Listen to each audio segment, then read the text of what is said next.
سجدة الشكر، لو عرفت فضلها تعرف قد ايه انت بتضيع من ايدك فضل عظيم.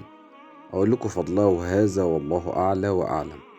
ان العبد اذا سجد سجدة الشكر يفتح الرب تعالى الحجاب بين العبد وبين الملائكة، ويقول: يا ملائكتي انظروا الى عبدي أدى فريضتي وأتم عهدي، ثم سجد لي شكرا على ما أنعمت به عليه.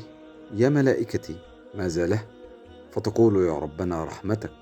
ثم يقول سبحانه: ثم ماذا له؟ فتقول الملائكة: يا ربنا جنتك. فيقول سبحانه: ثم ماذا؟ فتقول الملائكة: يا ربنا كفاه ما همه. فيقول سبحانه وتعالى: ثم ماذا؟ فلا يبقى شيئا من الخير إلا وقالته الملائكة. فيقول الله تعالى: يا ملائكتي ثم ماذا؟ فتقول الملائكة: يا ربنا لا علم لنا إلا ما علمتنا.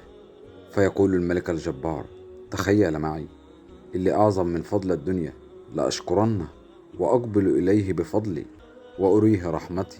ماذا يضرنا لو سجدنا سجدة الشكر كل يوم؟ مجرد سجدة دقيقة، وما تحرمش نفسك من الفضل الواسع ده. وإن كان من الأفضل أن تسجد على طهارة وتكون مستقبلا للقبلة، فمن تجددت له النعمة أو اندفعت عنه النقمة فيسن له أن يسجد شكرا. ولا تنسى أن الدال على الخير كفاعله، شاركها لكي تؤجر بغيرك.